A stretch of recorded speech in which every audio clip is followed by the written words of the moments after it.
Welcome to Wife Cheating Story.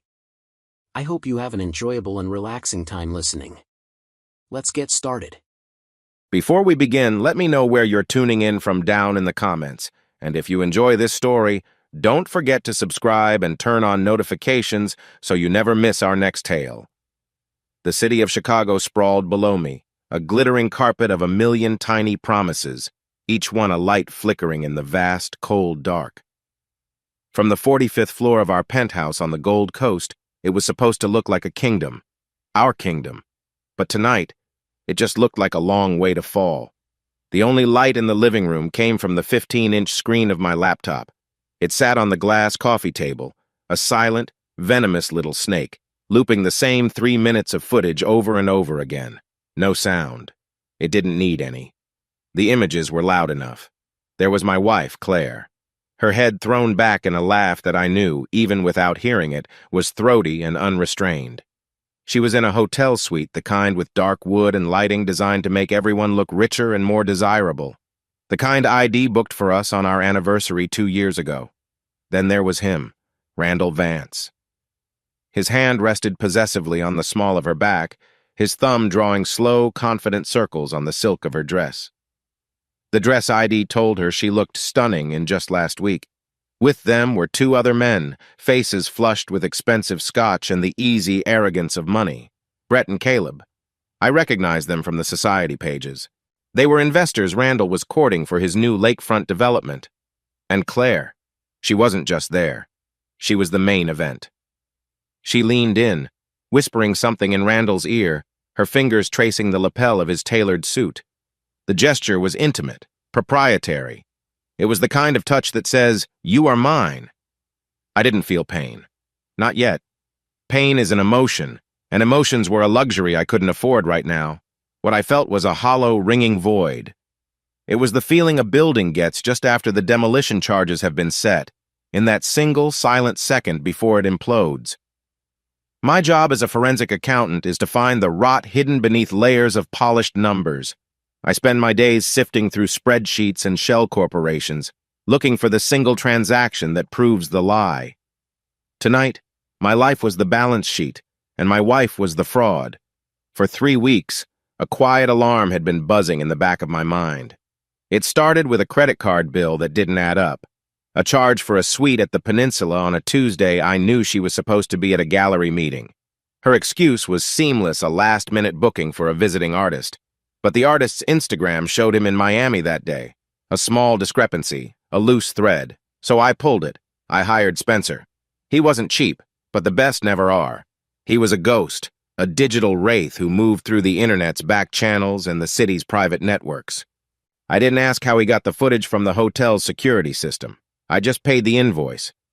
The file arrived in my encrypted inbox 6 hours ago, labeled simply, "Confirmation." I replayed the video. Again, I wasn't her husband watching this. I was an analyst.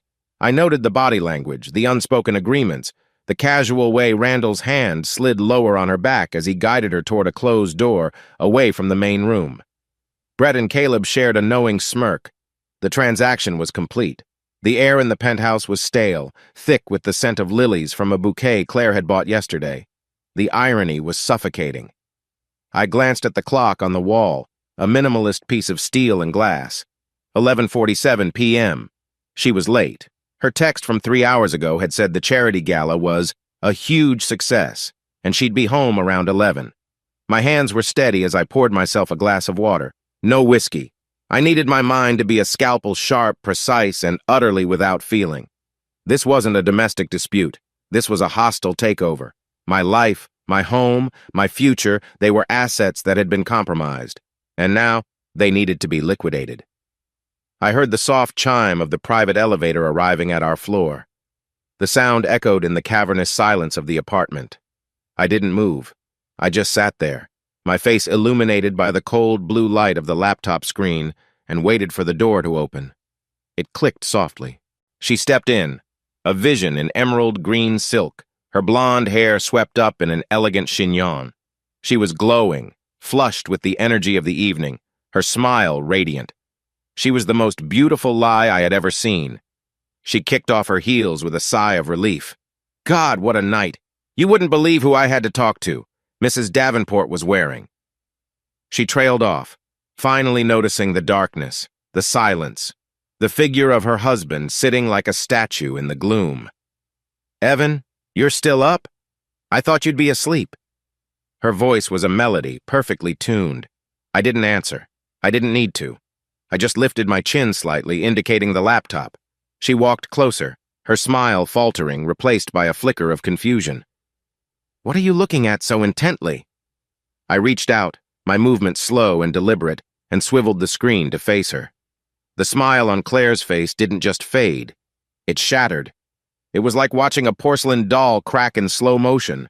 Her eyes, the color of a summer sky, widened as they registered the scene playing on the screen. The hotel suite, the dark wood, Randall Vance. For a moment she was perfectly still, her breath caught in her throat. The only sound in the room was the faint hum of the city outside and the silent, damning loop of the video.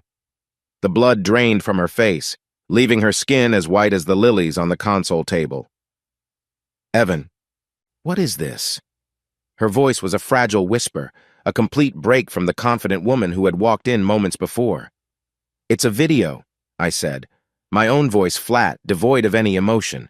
It's from the peninsula. Last Tuesday. You remember last Tuesday, don't you, Claire? You told me you were meeting with that artist from Berlin. Her eyes darted from the screen to my face, searching for, what, an escape route? A sign that this was some kind of sick joke? She found nothing. My face was a mask of cold indifference. This is fake, she stammered, grabbing for the first desperate lie. This is edited. Someone is trying to— Don't, I cut her off, the single word as sharp as a shard of glass. Don't insult my intelligence. My entire career is built on telling the difference between what's real and what's fabricated. This is real. She took a step back, her hand flying to her mouth. The denial crumbled, and the next phase began. Deflection. Okay, look, it's not what it looks like. Randall and I, we were just networking. Those men, Brett and Caleb, they're major donors. It was just business. Business, I repeated the word, tasting its bitterness. I stood up, walking slowly towards the floor-to-ceiling windows. The city lights swam before my eyes. Is that what you call it? Because from where I'm sitting, it looks like you were the closing gift on a business deal. That hit its mark. A flash of anger flared in her eyes. The mask of the victim was slipping, revealing the hardened strategist underneath. You have no idea what it takes to survive in my world, Evan. The connections I have to make, the games I have to play. You sit in your sterile office with your numbers all day. You don't understand. Oh, I understand perfectly, I said, turning back to face her. I understand that my wife looks another man in the eye while he uses her to close a deal. I understand that the life we built, this apartment, our vacations, our future, it was all just collateral for you, something to leverage for your next step up the ladder. That's not true, she shot back, her voice rising. Now came the indignation, the classic move of the guilty party. I did this for us. Randall is a powerful man. The opportunities he can offer. I don't need his opportunities, I said, my voice dangerously quiet. I make my own. And I don't need a wife who sees our marriage as a business partnership where she's free to negotiate with other firms. The fight went out of her then. She saw it in my eyes, the finality. This wasn't a negotiation. It wasn't an argument we could resolve in the morning. This was an audit, and her account had come up short. The tears finally came, but they weren't tears of remorse. They were tears of frustration. The tears of someone who had been caught, her careful plans suddenly in ruins.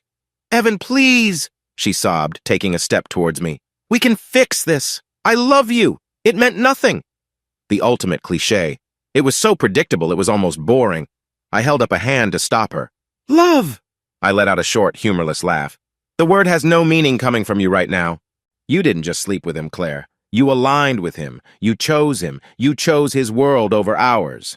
I walked over to the hall closet, the one where we kept the spare luggage. I pulled out a sleek black Rimowa suitcase one ID bought for her for our trip to Milan. I rolled it across the hardwood floor. It stopped at her feet with a soft, definitive click. Her face crumpled. What?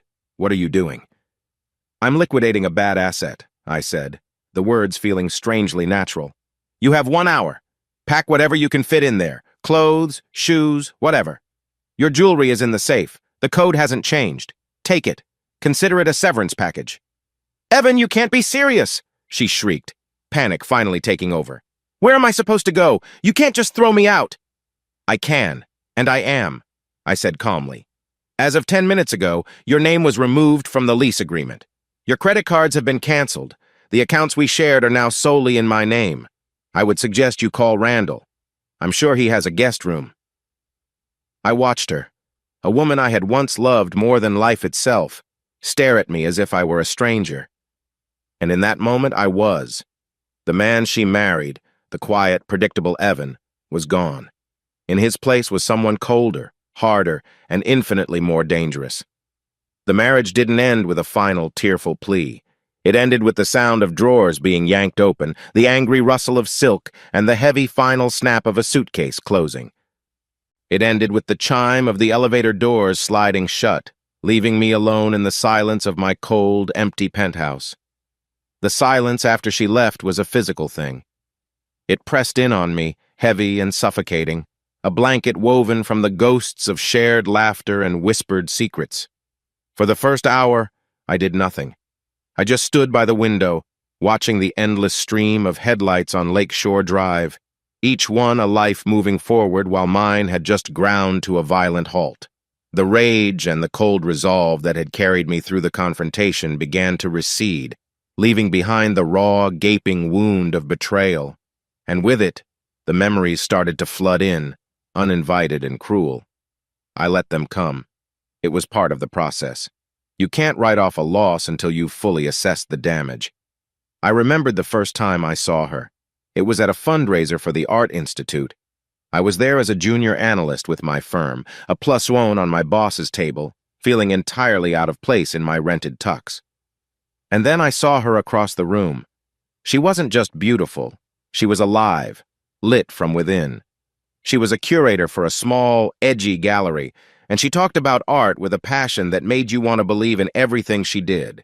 She moved through that stuffy old money crowd like a spark, and I was just a moth drawn to her flame. Our first date was at a small, divey jazz club in Wicker Park, my choice. I wanted to see if she could exist outside her glittering world. She could. She showed up in jeans and a simple black sweater, her hair down, and she looked more beautiful than she had in a designer gown. We talked for hours. I told her about my world of numbers, how I found a strange sort of beauty in the absolute logic of a clean balance sheet. I expected her to be bored. She wasn't. She said it sounded like solving the world's most complicated puzzle. She understood. I fell in love with her ambition. It was fierce and unapologetic. She wanted her own gallery, a seat on museum boards, a name that meant something in the art world. I admired it. I championed it. When she wanted to launch her own gallery in the West Loop, I liquidated a portion of my portfolio to provide the seed money. Her success felt like our success. Her dream became my project. I was the silent partner, the stable foundation on which she could build her empire. Looking back now, the first signs were there, hiding in plain sight. Little red flags Aide dismissed as the cost of doing business in her world. There was the Cartier watch that appeared on her wrist after a successful art fair in Miami. "A gift from a grateful client," she'd said with a dazzling smile. I hadn't questioned it. There were the weekend trips to the Hamptons for gallery openings where I wasn't invited. "It's all schmoozing, darling, you'd hate it," she'd explain, and I'd let it go, happy to have a quiet weekend to myself. The distance between us grew so gradually it was almost imperceptible, like a hairline crack spreading across a foundation. Our conversations shifted from us to her deals, her clients, her struggles, her triumphs. I became her audience, her cheerleader, her financial backstop.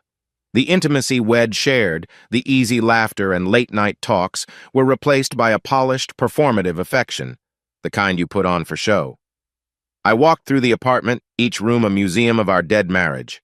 In the bedroom, her scent still lingered on the pillows, a faint, floral perfume that now smelled like deceit. The closet was half empty, a chaotic mess of discarded hangers and empty shoeboxes. She'd taken the best, the most expensive pieces. Of course she had. On her nightstand was a framed photo of us in Tuscany, taken 3 years ago. We were both laughing, sun-kissed and happy, a bottle of wine between us. In the picture, I was looking at her. She was looking at the camera. Even then, she was performing for an unseen audience. The man in that photo was a fool, a happy, trusting fool who believed love was enough. He believed in shared dreams and unwavering loyalty. He didn't understand that for some people, love isn't a destination. It's a vehicle, a way to get where you want to go. I picked up the photo, my fingers cold against the glass. I didn't smash it. That would be too emotional, too messy. I simply walked over to the wastebasket by the desk and dropped it in. It landed with a soft, unsatisfying thud. The grief was there, a dull ache in my chest. But something else was growing in its place, something colder and stronger. It was the same feeling I got when I finally cornered a corrupt CEO with a mountain of irrefutable evidence. It was the quiet, methodical thrill of the hunt. Claire thought she was the player, the one who understood how the world worked. She thought I was just the quiet, predictable man who paid the bills. She had no idea who I really was. She had no idea what I was capable of. She had made a critical miscalculation. She had underestimated her husband. And in my world, there is no greater sin than bad accounting. The next morning, the sun rose over Lake Michigan, painting the sky in sterile shades of pink and gray. I hadn't slept. I'd spent the night turning my grief into a blueprint. By the time the city was awake, my plan was already in motion. My first call wasn't to a lawyer. It was to Spencer. His office wasn't an office. It was a nondescript suite in a glass and steel tower in the Loop, the kind of place that could be a dental practice or a holding company for a shipping firm. The sign on the door just said, SG Analytics. It was deliberately forgettable. Inside, the space was minimalist and cold. All white walls, polished concrete floors, and the low, constant hum of servers. Spencer sat behind a massive black desk with nothing on it but a sleek keyboard and 3 glowing monitors displaying streams of data that looked like a foreign language. Spencer himself was as neat and contained as his office. He was in his late 30s, with sharp features, close-cropped hair, and eyes that seemed to see right through you. He wore a simple, dark gray suit, no tie. He looked more like a hedge fund manager than a private investigator, which was precisely the point. Evan, he said, his voice a low monotone. He didn't stand up. He just gestured to the single chrome and leather chair opposite his desk. Coffee? No, thank you, I said, sitting down. I've reviewed the file. And? It's sufficient for my purposes, I said. But now I need to move to the next phase. Spencer leaned back, lacing his fingers together. He didn't show surprise or curiosity. He was a service provider, and I was a client. Emotion was not part of the transaction. Define the next phase. This isn't just about my wife anymore, I began, my voice steady. This is about Randall Vance. I don't want to just expose him. I want to dismantle him. I want to take apart his entire empire, piece by piece, until there's nothing left but dust and debt. And I want to do it in a way that makes it clear that Claire's betrayal was the catalyst for his ruin. I paused, letting the words hang in the air-conditioned silence. I want her to know, for the rest of her life, that her choice didn't just end our marriage. It destroyed the man she chose over me. Spencer was silent for a long moment, his eyes fixed on me. He was assessing me, calculating the risk, the scope, the potential payout. This was beyond the usual scope of marital infidelity cases. This was corporate warfare. Finally, he nodded slowly. That's a complex objective. It will require a multi-pronged approach. Financial forensics, asset tracking, digital surveillance, social engineering. It will be expensive. I have the capital, I said flatly, and it will be legally precarious. That's why I'm here. I handle the financial analysis. You handle everything else, the things that operate in the gray areas. He swiveled his chair to face one of his monitors, his fingers flying across the keyboard. A web of companies, names, and financial connections appeared on the screen, all branching out from a central hub, Vance Capital. Randall Vance is over-leveraged, Spencer said, his eyes scanning the data. His new lakefront project, the Azure Tower, is a house of cards. He's using projected international sales to secure domestic loans. If those international buyers pull out, the whole thing collapses. Who are the buyers? I asked. Mostly shell corporations registered in the Caymans and Panama, untraceable on the surface. But nothing is truly untraceable.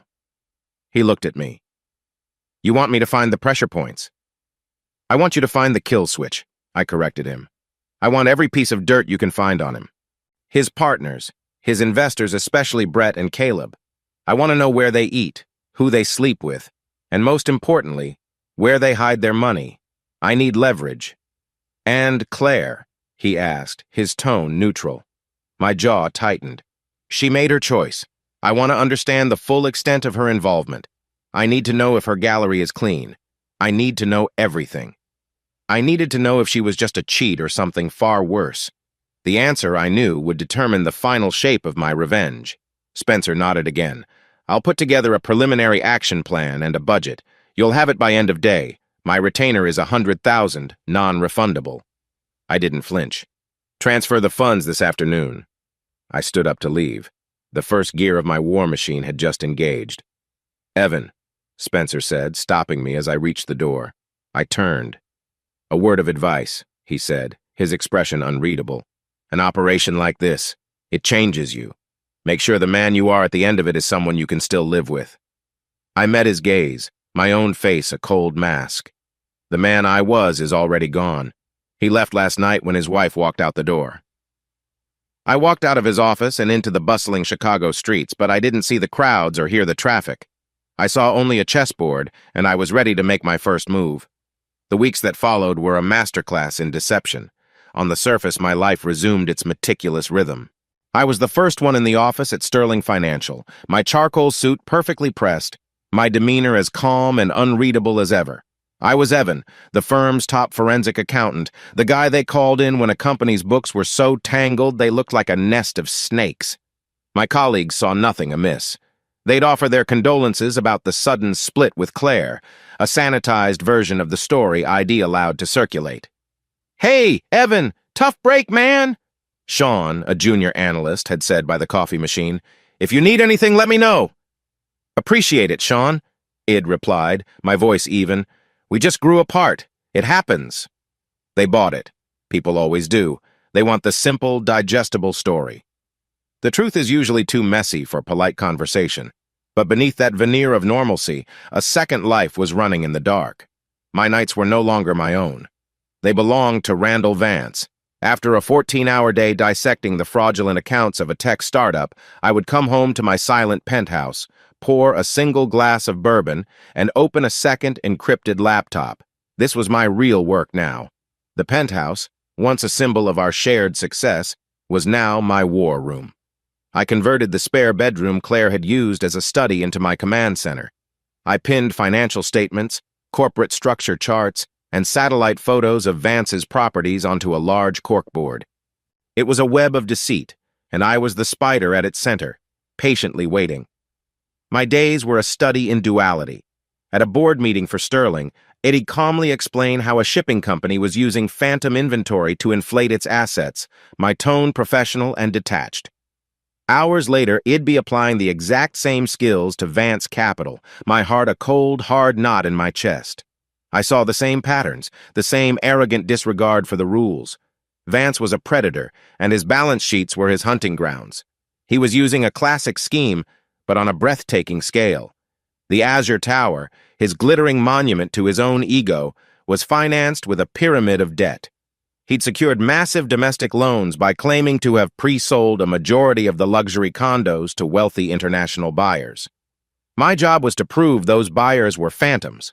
I spent hours, days, buried in offshore registry databases and leaked financial documents from Panama and the British Virgin Islands, the digital graveyards where the world's richest men bury their secrets.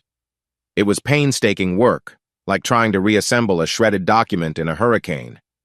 But I was good at it. It was what I did.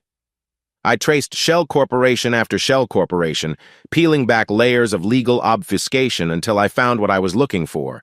The tendrils all led back to a single holding company controlled by none other than Randall Vance himself. He wasn't just selling condos. He was selling them to himself. A cold smile touched my lips for the first time in a month. It wasn't a smile of happiness. It was the smile of a predator that has just picked up the scent of blood. This was more than just a way to secure financing. It was a massive, intricate scheme to launder money. But from where? The life I was living felt like walking a tightrope over a canyon. By day, I was the respectable Evan, the man of logic and order. By night, I was a ghost, haunting the digital corridors of my enemy's empire, driven by a single burning purpose. The mask was heavy, and some days I felt the strain. I'd catch my reflection in the dark glass of my office window late at night, a pale, grim-faced man staring back, and I'd wonder what Spencer had said. Make sure the man you are at the end of it is someone you can still live with. I pushed the thought away. The man I used to be was dead. This new man, this architect of ruin, was the only one left, and he had a job to do. The first report from Spencer arrived on a rainy Tuesday, a single encrypted file that landed in my inbox with a soft, digital chime. The rain lashed against the windows of my penthouse, mirroring the storm brewing inside me. I opened the file. Spencer was thorough. His report was a cold, clinical dissection of Claire's life post-Evan. She had, as I suspected, run straight to Randall.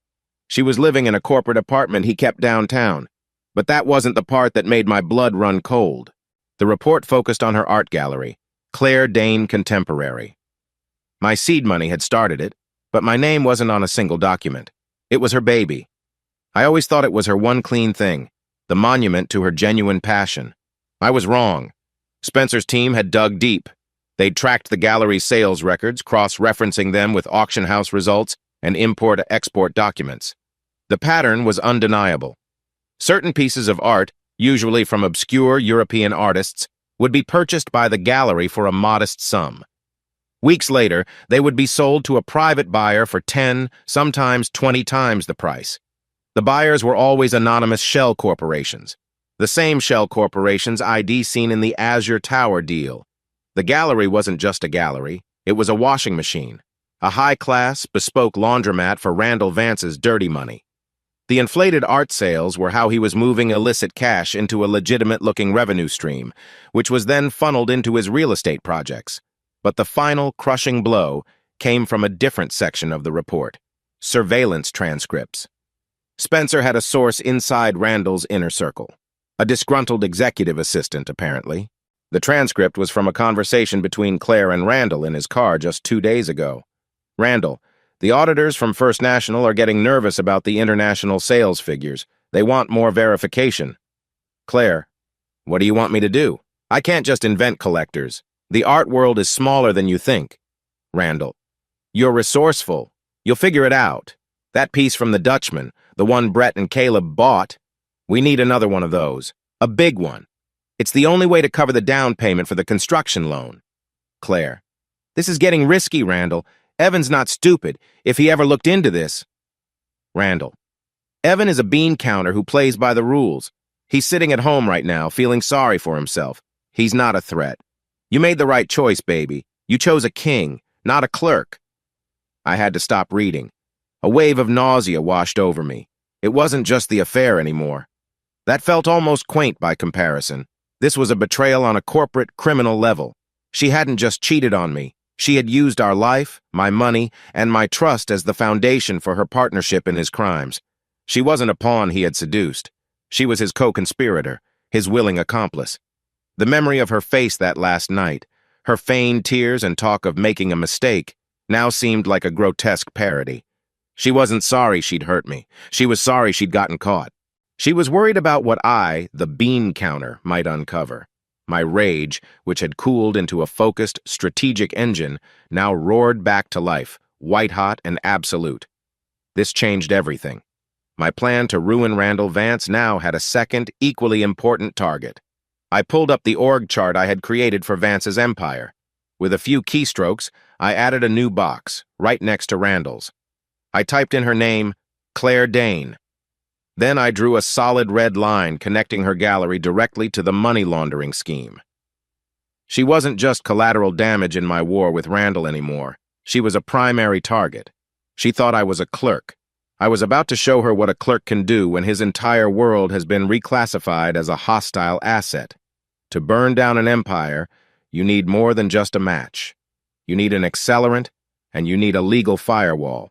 The evidence I had on Randall and Claire was financial dynamite, but if handled improperly, I could be the one caught in the blast. I needed a lawyer. Not just any lawyer. I needed a shark. My search led me to one name that kept coming up in conversations about the city's most brutal corporate litigation cases, Aria Kane. She was a partner at a boutique law firm, Kane and Spector, known for taking on impossible cases and winning. Her reputation was that of a brilliant legal strategist with zero tolerance for bullshit and a killer instinct. Their office was on the 60th floor of a skyscraper in the financial district, a place of hushed tones and expensive art. It was designed to intimidate. Aria Kane was not what I expected. I was picturing someone older, more severe. The woman who walked into the conference room was maybe in her early 30s, with sharp, intelligent eyes that missed nothing. She wore a tailored navy blue dress that was professional yet stylish, her dark hair pulled back in a sleek ponytail.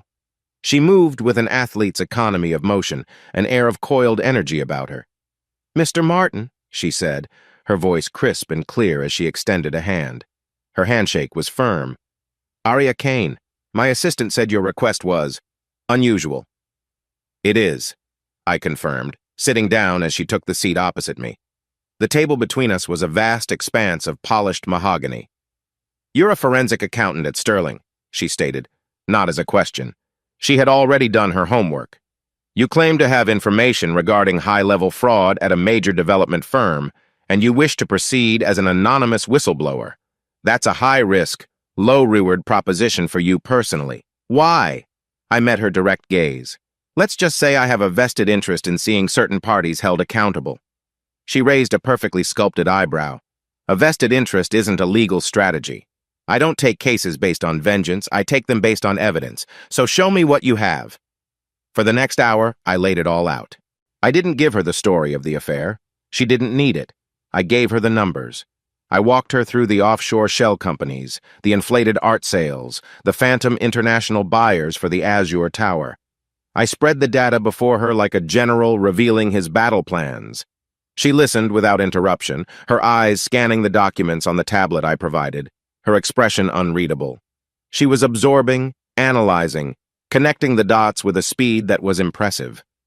When I finished, she was silent for a full minute, looking at the intricate web of deceit I had unraveled. "This is audacious," she finally said, a glimmer of professional admiration in her eyes. "Vance isn't just bending the rules, he's rewriting the entire game. The art gallery as a money laundering front is particularly elegant." She looked up at me. "But your evidence, while compelling, is circumstantial. To build an airtight case for the SEC, we need an inside source, a smoking gun." "I'm working on that," I said, referring to Spencer's efforts without naming him. "And the risk to you," she continued, leaning forward. "If your identity as the source is ever revealed, Vance will crush you. He'll bury you in litigation until you're bankrupt, and your career at Sterling will be over. You understand the stakes?" "I do," I said. "That's why I'm here. I need you to build a fortress of legal privilege around me. I will be the ghost. You will be the weapon." A slow smile spread across her face. It was a predator's smile, and for the first time since this whole nightmare began, I felt like I wasn't alone in the fight. I had found my shark. "All right, Mr. Martin," she said, her voice dropping with newfound intensity. "This is the kind of case that builds legacies. I'll represent you, or rather, I'll represent the source.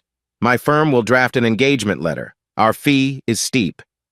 "I expect nothing less," I replied. "Good," she said, standing up. "Because when we go after a king like Randall Vance, we don't just aim for the crown. We burn the whole kingdom to the ground." As I walked out of her office, I felt a shift in the air.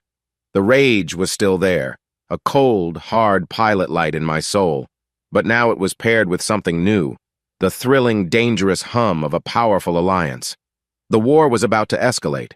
The war began not with a bang, but with a whisper, a series of carefully orchestrated moves designed to rattle Randall's cage without revealing the hunter.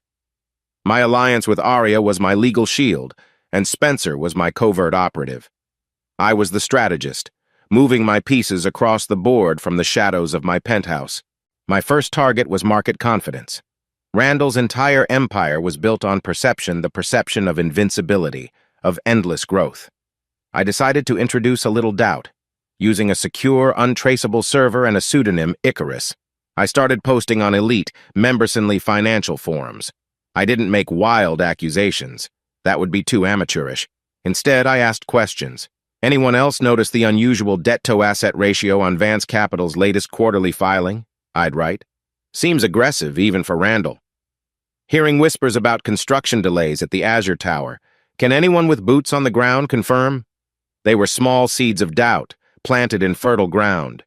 Traders and analysts, always hungry for an edge, began to chatter. The whispers grew louder. Vance Capital's stock, which had been on a steady climb, began to show signs of volatility. It dipped 0.5% one day, a full percent the next. Nothing catastrophic, but it was a start. It showed he was vulnerable. Next, I turned my attention to his partners, Brett and Caleb. Spencer's file on them was a goldmine of human weakness. Brett had a gambling problem, a secret he kept well hidden from his wife and business partners. Caleb had a taste for much younger women, often flying them in for weekends at his condo in Miami. I didn't need to use this information directly. I just needed to apply pressure. An anonymous tip was sent to the casino where Brett held a secret line of credit. Suddenly, his credit was cut. He started getting calls demanding payment. A man under financial pressure makes mistakes. For Caleb, it was even simpler.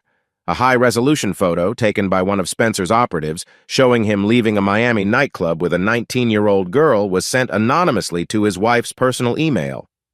It wasn't blackmail. It was just information.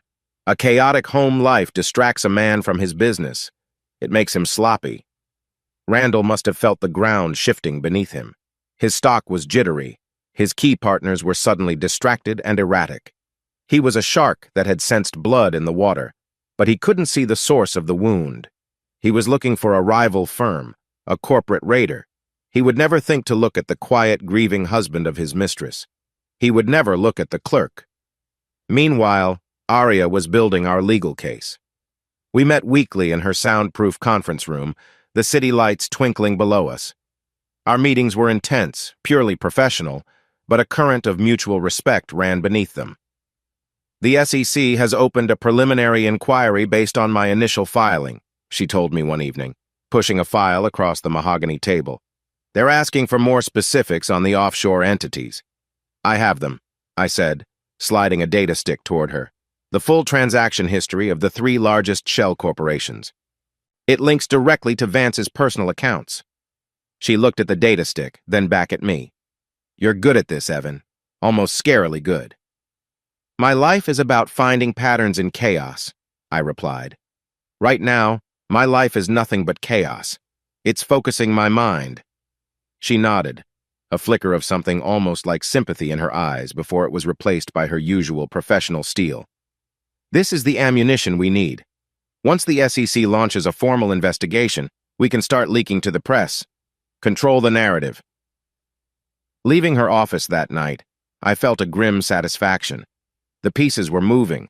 The whispers were turning into rumors. Randall's perfect world was beginning to fray at the edges.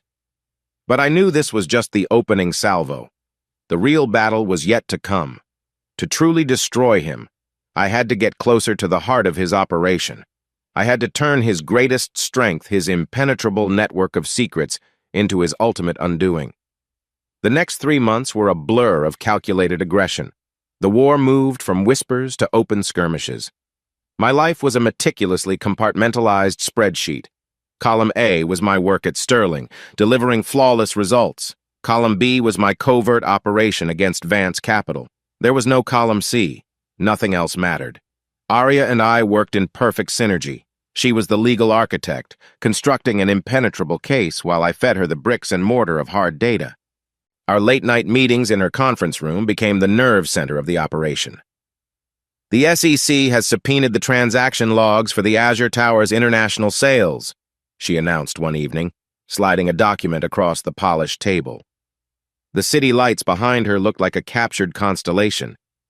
They're moving faster than I expected. Your data was clean. They smell blood.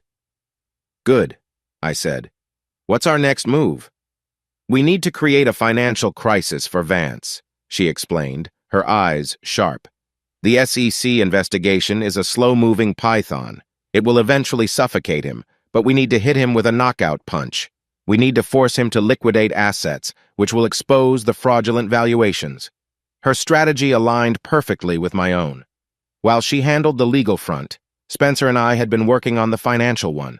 Spencer's operatives had identified the primary lender for one of Randall's smaller but critical commercial properties, a mid-sized investment bank that was itself on shaky ground. "I have a plan for that," I told Arya.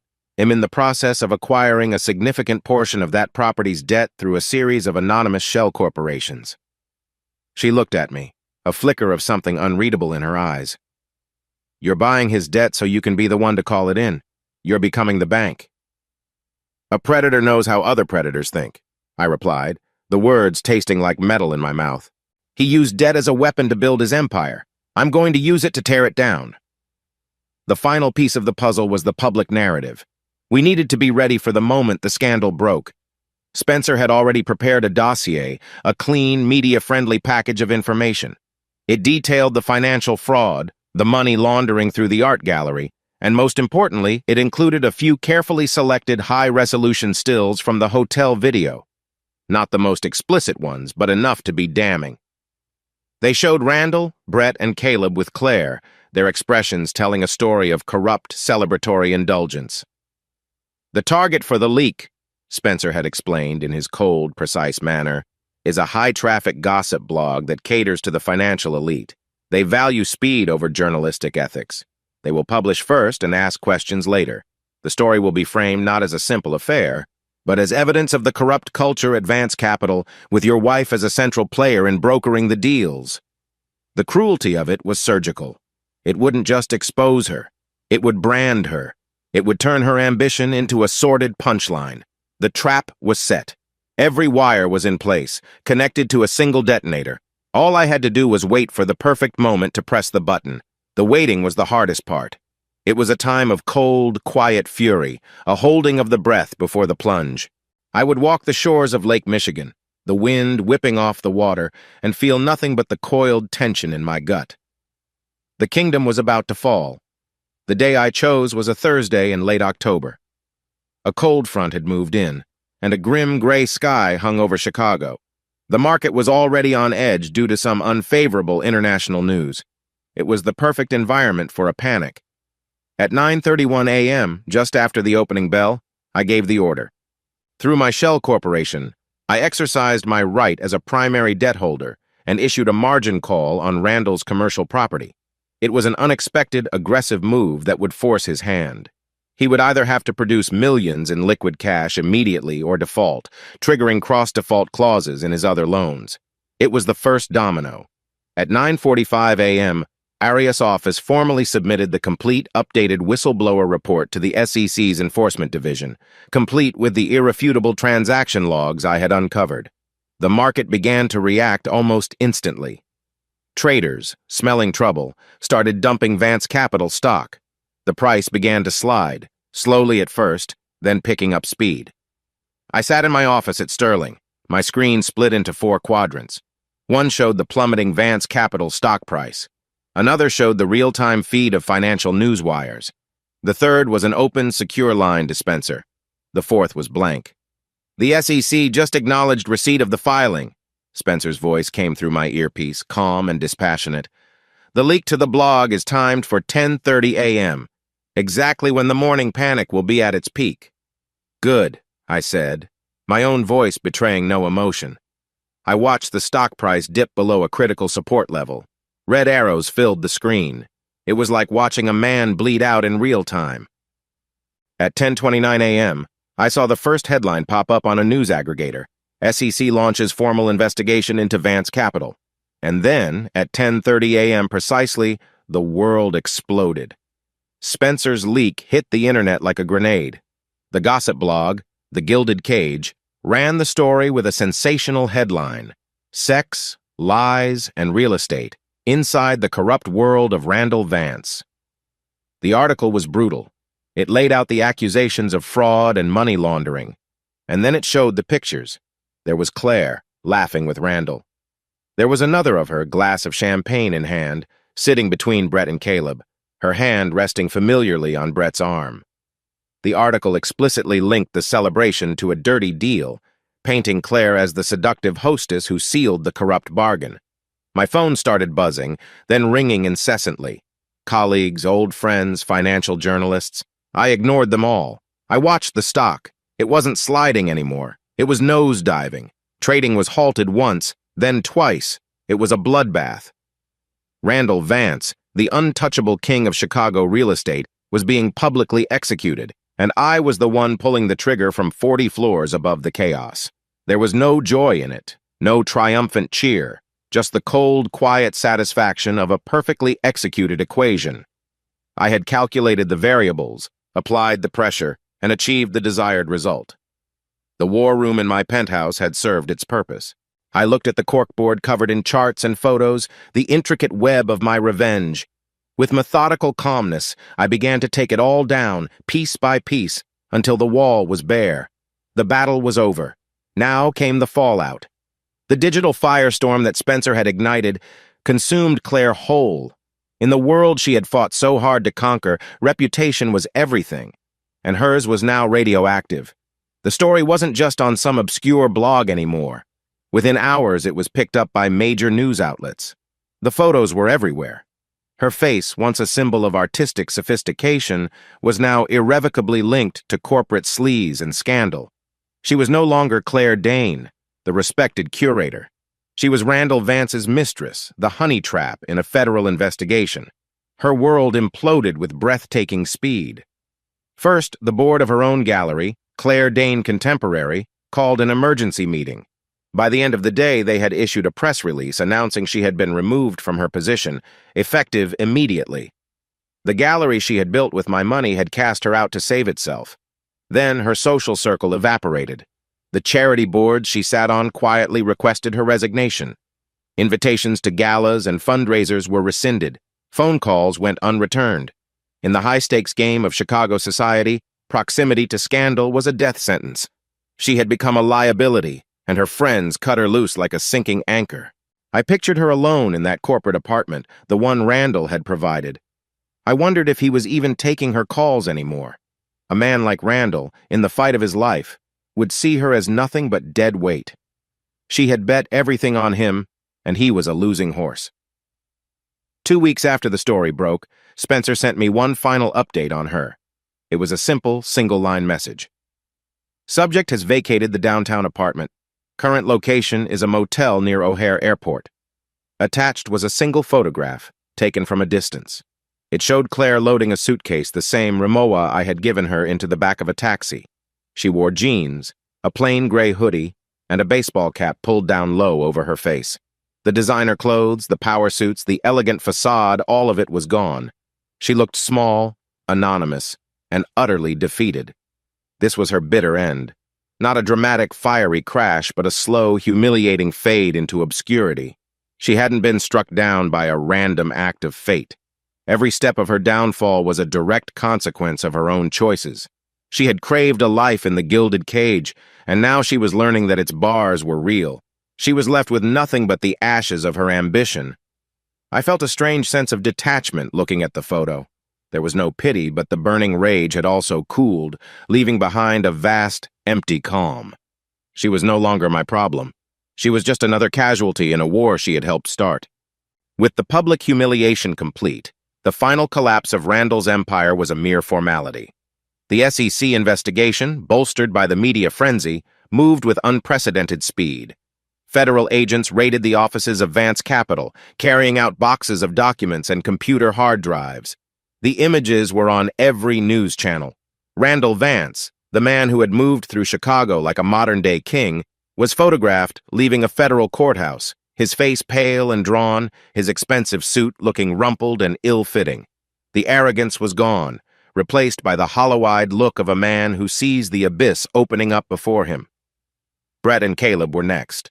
Their own companies were implicated in the money laundering scheme, and they were quickly targeted by investigators.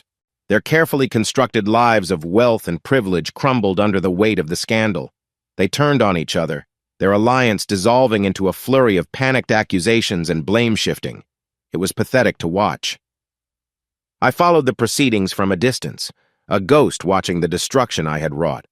Arya handled all communication with the federal authorities, shielding my identity completely. I was simply the source, an anonymous figure who had brought a titan to his knees.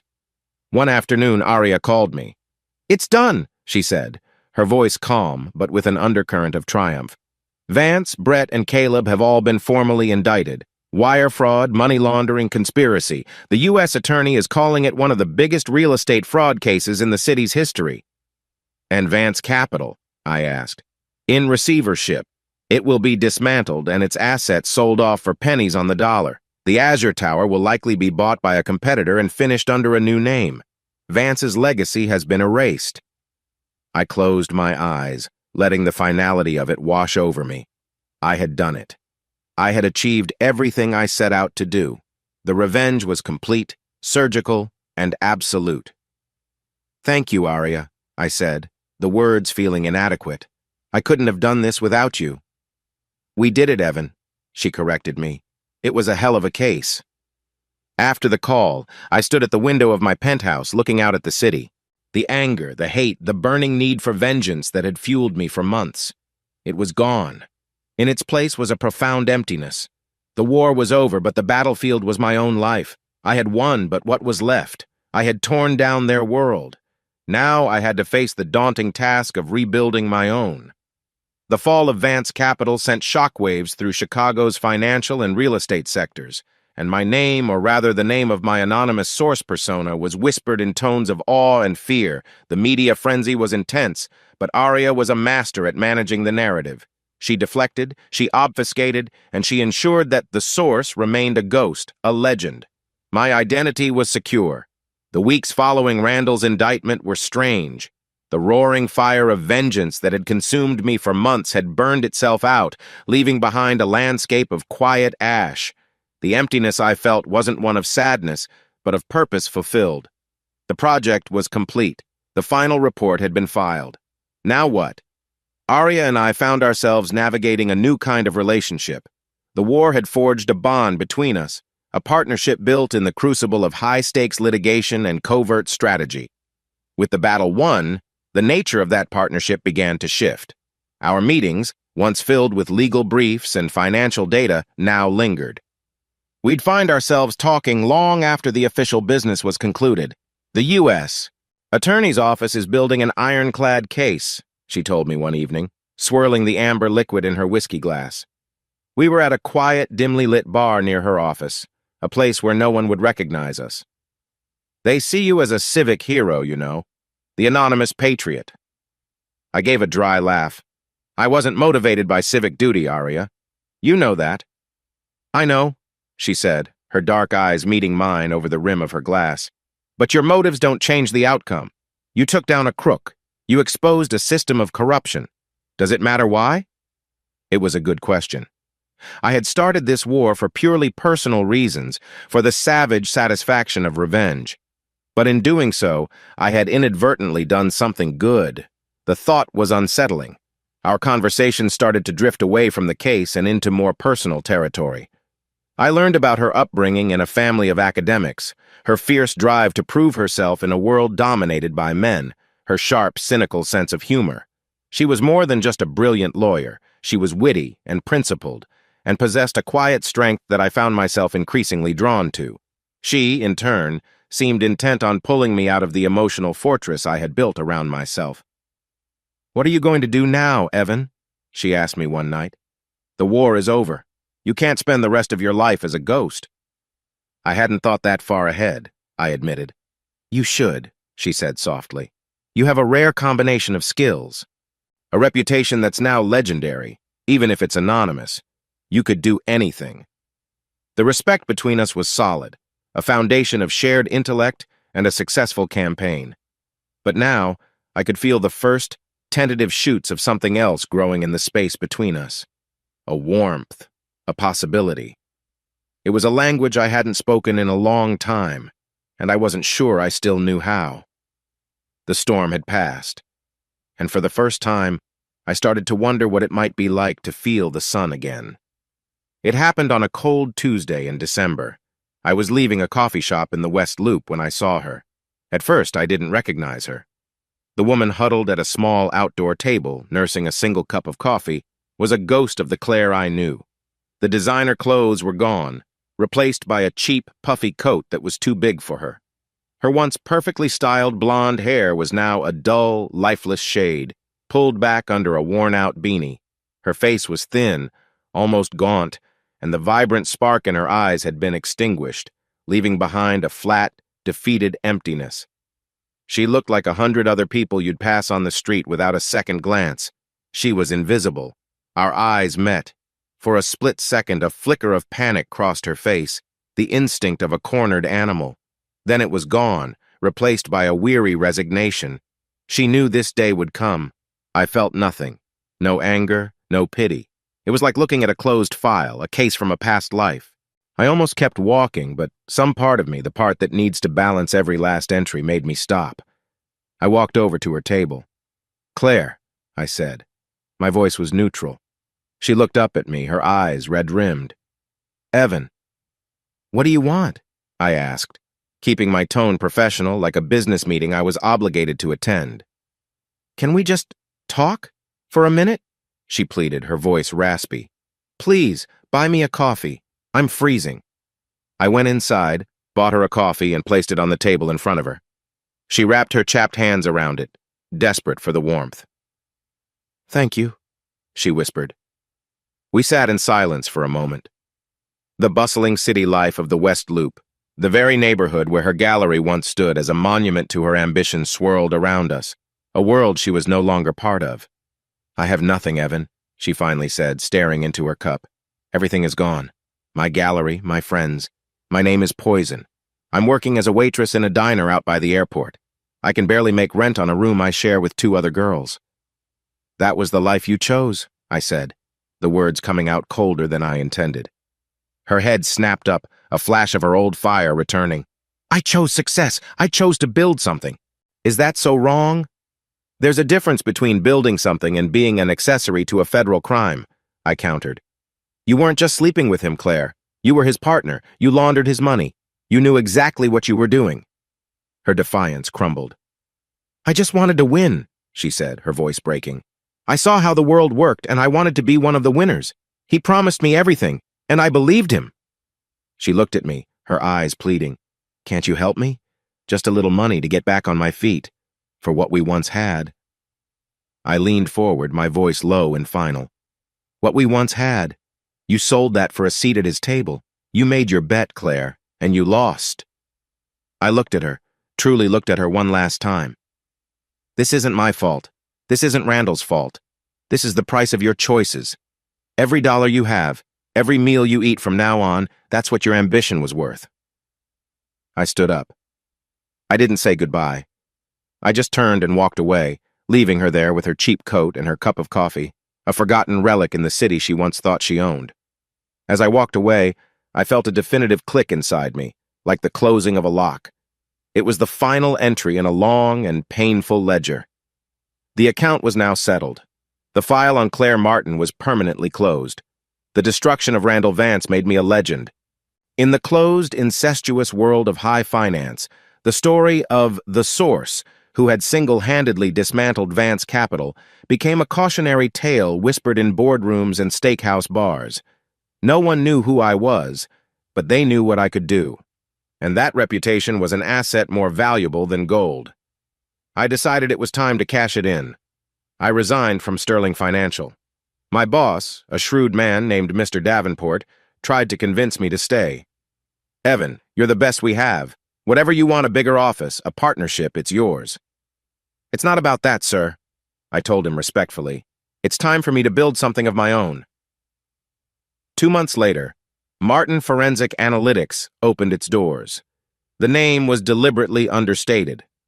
My office wasn't a flashy penthouse, but a sleek, functional space in a newer building, designed for efficiency and security. My first client was a multi-billion-dollar hedge fund that suspected one of its star traders was running a shadow operation. My second was a family-owned conglomerate fighting off a hostile takeover. The work poured in. They weren't just hiring an accountant. They were hiring the ghost who had taken down a king.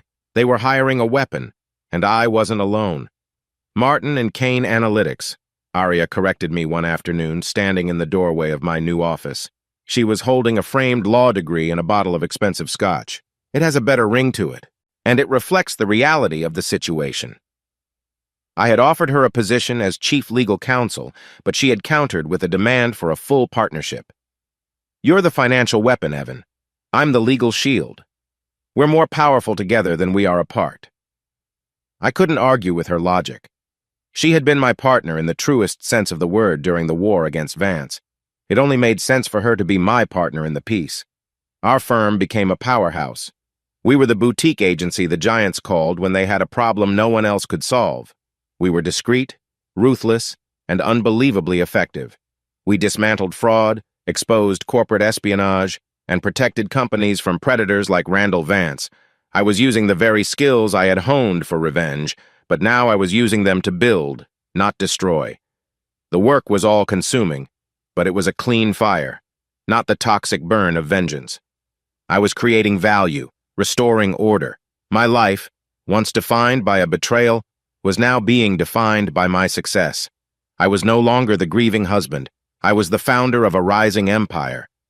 One evening after we had closed a particularly difficult case, Aria and I were the last ones in the office. We stood by the large window, looking out at the Chicago skyline, the same view that had once been the backdrop to my misery.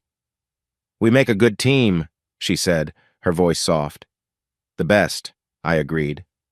The space between us, once filled with legal strategies and financial data, now held a different kind of energy. A quiet, comfortable intimacy that had grown from shared battles and mutual respect. The ghosts of the past were finally silent. I had risen from the ashes of my old life, and for the first time, I felt like I was exactly where I was supposed to be. Our partnership, forged in the heat of legal and financial battle, began to bleed into the hours after work. It started with late-night strategy sessions over takeout Chinese food in the office, which turned into grabbing a drink at a quiet bar to decompress, which then evolved into weekend dinners where the topics of conversation had nothing to do with SEC filings or hostile takeovers. We talked about books, music, our wildly different childhoods. I discovered her dry, sarcastic wit. She, in turn, seemed fascinated by the ordered, logical way my mind worked, often teasing me about how I probably organized my sock drawer by color and fabric weight. I did. The attraction between us was a low, steady current, unlike the volatile, all-consuming fire I had shared with Claire. This was different. It wasn't built on passion and performance. It was built on a foundation of intellectual equality and genuine admiration. I respected her mind before I ever considered anything else. The turning point came on a Friday night in early spring. We had just won a major case, protecting a client from a massive fraud scheme. We were celebrating at a high-end restaurant, the kind of place Claire would have loved. But with Aria, it felt different. It wasn't about being seen. It was simply about enjoying a moment of shared victory. "To Martin and Kane," she said, raising her wine glass, "may all our enemies be as stupid as that last one." I laughed, a real, unforced laugh. It felt strange in my own chest. "I'll drink to that." As the evening wore on, the conversation grew more personal. "Do you ever think about her?" Aria asked quietly, her gaze direct. She never shied away from the difficult questions. I considered it for a moment. Sometimes.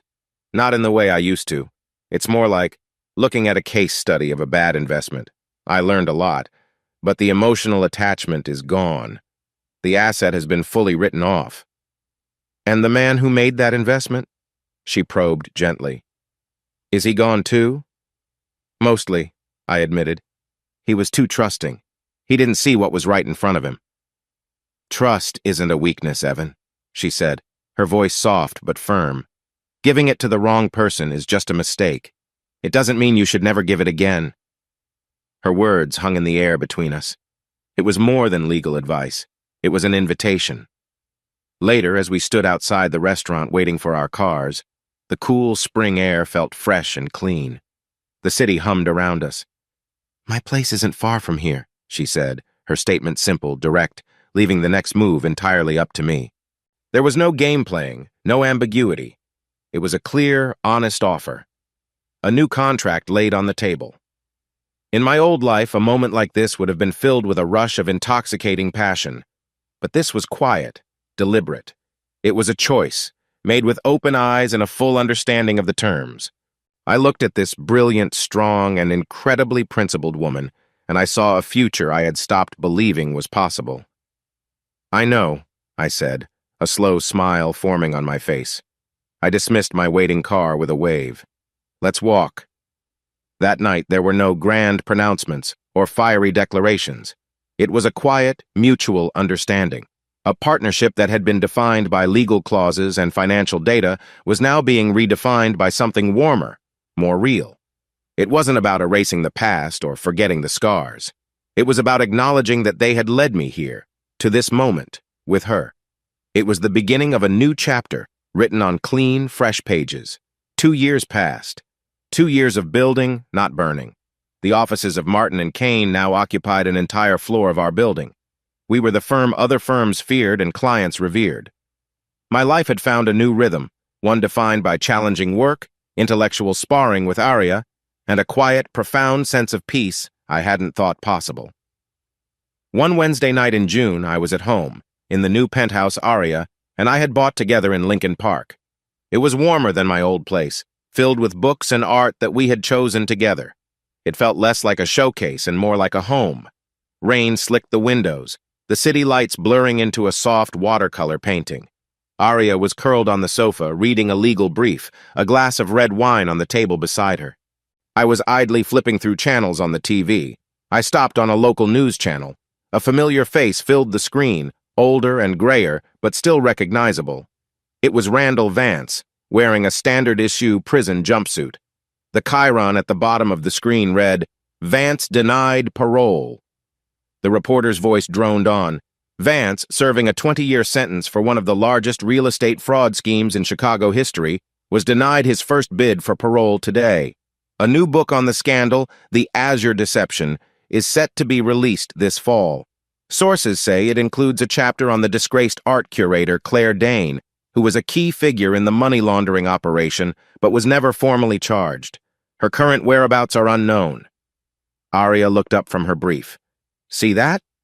"I saw it," I said, my voice neutral. I felt a faint echo of the past, like feeling a phantom limb ache. It was a memory of a storm, nothing more. "Does it bother you?" she asked, her eyes searching my face. "No," I said, and I was surprised to find it was the absolute truth. He's where he belongs, and she's a footnote. It's just history. I changed the channel to a documentary about deep-sea exploration. Arya smiled softly and went back to her reading.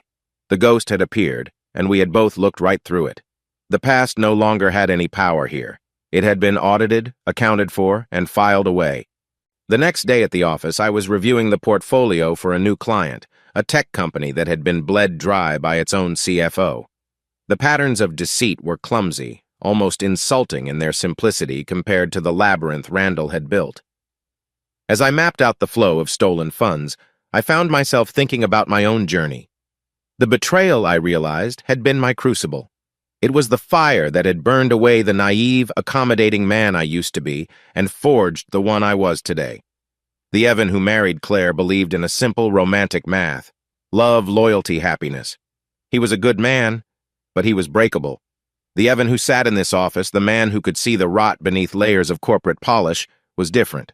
He was harder, yes, but also more discerning. He understood that trust wasn't a blanket to be given freely. It was a hard-won asset, invested only after rigorous due diligence. Claire's betrayal had been a hostile takeover of my life. She had stripped its assets and left it for dead. But in the wreckage, I had found a new kind of strength. I had taken the most painful liability of my life and turned it into my greatest professional asset. My personal understanding of deceit in all its forms gave me an edge that no university degree could provide. I didn't just see the fraud on a spreadsheet. I understood the arrogant, greedy minds that created it. I had lost a wife, a home, a version of myself. But I had gained a clarity of purpose I never would have found otherwise. I had built an empire not despite what happened to me, but because of it. It was a legacy written in the ink of my own scars. Arya appeared in my doorway, holding 2 cups of coffee. "You look 1,000,000 miles away," she said, placing one on my desk. "Just closing out an old account," I smiled, looking up at her. The sight of her, so confident and brilliant, was the final balancing entry in my ledger. All settled. That Saturday the sun was bright and the air off Lake Michigan was crisp and clean. We spent the afternoon walking along the lakefront, our hands intertwined. There was an easy comfort between us, a silence that didn't need to be filled. "I have a proposal for you," Arya said, stopping to look out at the sailboats on the water. I raised an eyebrow. "Another one? I thought we closed the deal with the telecom merger last week." She laughed, the sound bright and clear. "Not a business proposal, a personal one." She turned to face me, her expression serious but with a soft light in her eyes. "We're partners, Evan, in every sense of the word. We challenge each other. We respect each other. We've built something incredible together. I don't see my life without you in it." My heart, which I had once thought was permanently frozen, felt a profound warmth spread through it. "I've been thinking," she continued, "that our current partnership agreement is a little informal. I think it's time we made it legally binding, for life." It wasn't a question that demanded a grand, sweeping gesture. It was a logical, beautiful conclusion to the journey we had been on. It was a merger of 2 lives that were already perfectly aligned. "Arya Kane," I said, my voice thick with an emotion I no longer feared. "Are you asking me to marry you?" "I'm a shark, Evan," she said with a grin. "I'm closing the deal. Is that a yes?" "That's a yes," I said, pulling her close. "Consider the contract signed." The kiss we shared wasn't like the desperate, passionate kisses of my past. It was solid, sure, and filled with the promise of a future built not on illusion, but on a foundation of unshakable truth. Our wedding was a small, private affair on a vineyard in Napa, attended only by our closest friends and family. It was elegant, simple, and honest, everything my first wedding wasn't. We stood on the balcony of our penthouse a year later, looking out at the familiar Chicago skyline. It was the eve of our first anniversary. The city lights glittered below, no longer a symbol of a long fall, but a testament to how high we had climbed. A bottle of champagne chilled in a bucket beside us. Arya leaned her head against my shoulder. "Do you ever think about the past?" she asked softly. I looked down at her, at the brilliant, strong, and loving woman who was my wife, my partner, my best friend. I thought about the hollow man I had been, sitting alone in a cold apartment, his world in ashes. I thought about the long, difficult path from that night to this one. "Only to be grateful," I said, my voice clear and certain as I wrapped my arm around her. Grateful for where it led me. She had asked me once if the man at the end of this would be someone I could live with. I looked out at the vast, glittering city, a kingdom of our own making, and I knew the answer. I had lost a life I thought I wanted, only to build one I truly needed. I had found my true north, my real partner. And the view from here, from the top, was better than I could have ever imagined. The books were balanced, the past was closed, and the future was ours.